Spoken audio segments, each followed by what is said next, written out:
Hi, I'm Vint Cerf. I'm Google's chief internet evangelist, and I wish I could join you today at the IPv6 meeting, but unfortunately my calendar didn't permit it.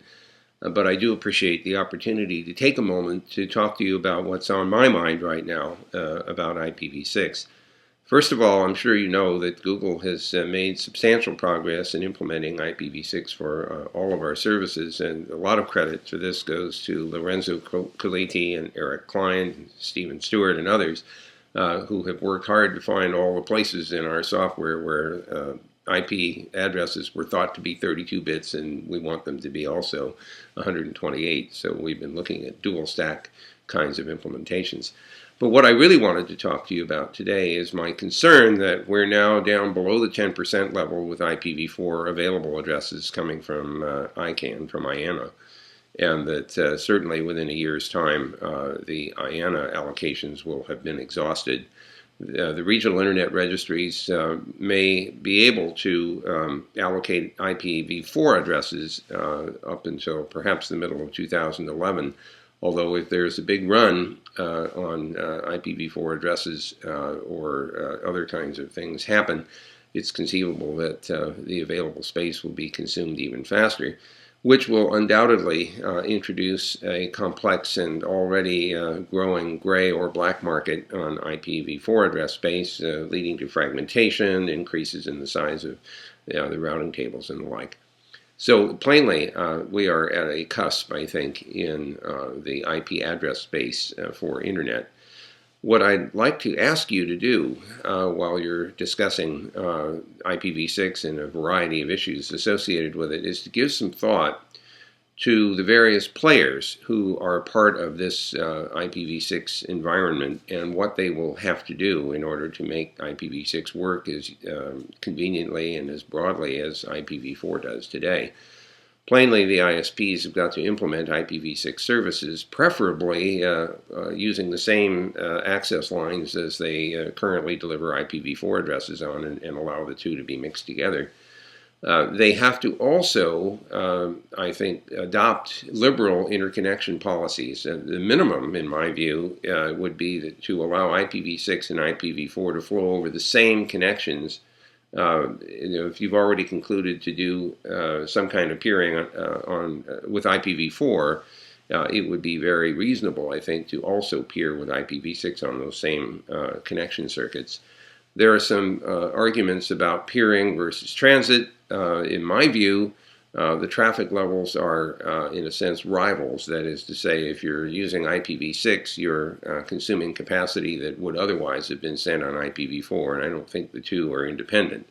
Consequently, even if you're acquiring IPv4 connectivity through transit, I would have thought that IPv6 connectivity over the same line would not increase the capacity that you require, nor increase your costs.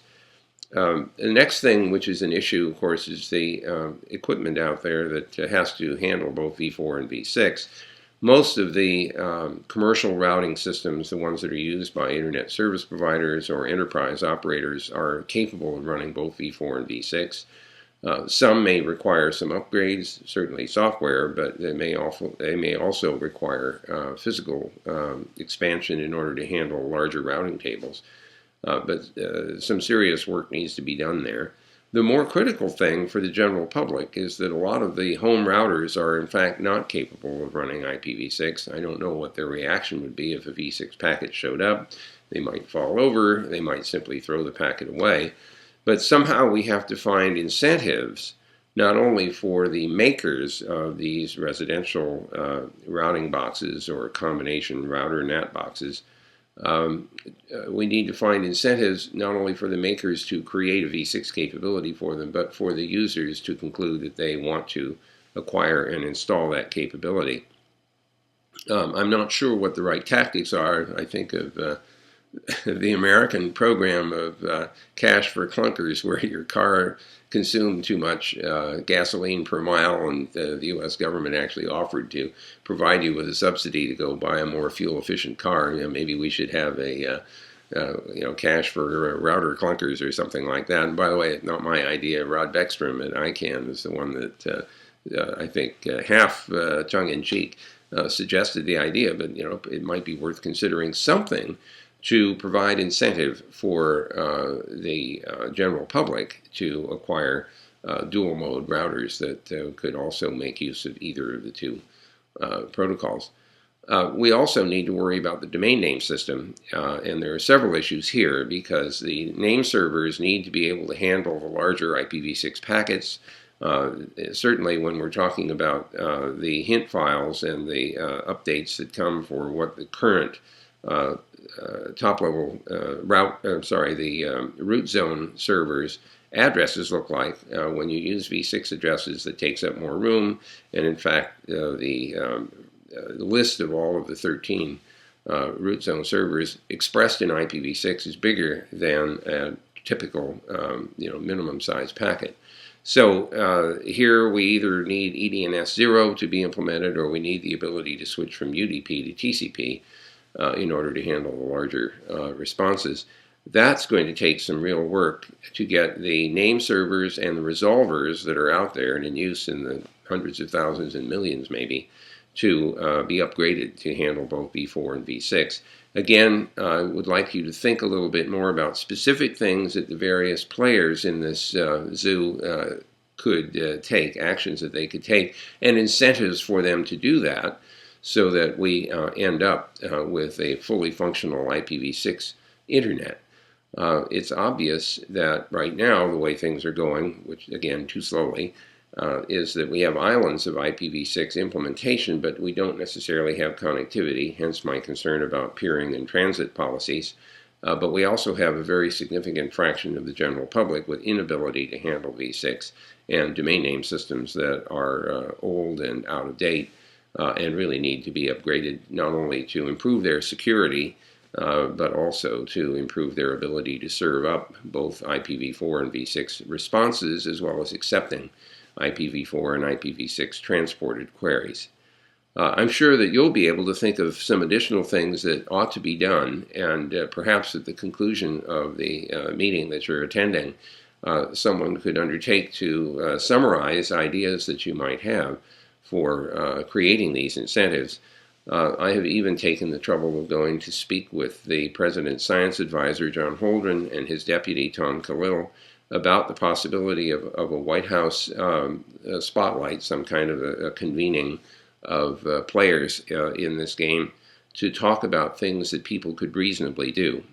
I don't think that we should be simply pointing our fingers at people and beating the drums and raising alarms without actually suggesting some very concrete, very reasonable and implementable things that could be done that have reasonable business incentives behind them. Just to finish up, my honest belief about business incentives is that, at least for the internet service providers, is that your business is to sell internet service, and generally speaking, you need an IP address to sell to a customer or in order for the customer to make use of the internet access service. When you run out of IPv4, and if, like me, you don't believe that NATs are the solution to everything, you clearly need more addresses, and the only answer to that is IPv6. So I think it's in every ISP's best interest to implement both the protocols in the near term. I also think that there are arguments where someone says, oh, I have enough IPv4 address space, I'm not going to run out, I don't need IPv6. I think that's a bogus argument because the party that might want to use your services may only be able to get to you through IPv6 at some point, perhaps after the middle of 2011. So that's my little homily from the Internet evangelist. I appreciate very much your willingness to let me greet you in this virtual Vint style, and I really do wish you a very, very successful conference, and I will measure that success by the kinds of suggestions that come back about how we can get people moving towards implementation of v6 before the v4 address space runs out. So have a very, very successful conference, and in the meantime, I'll see you on the net.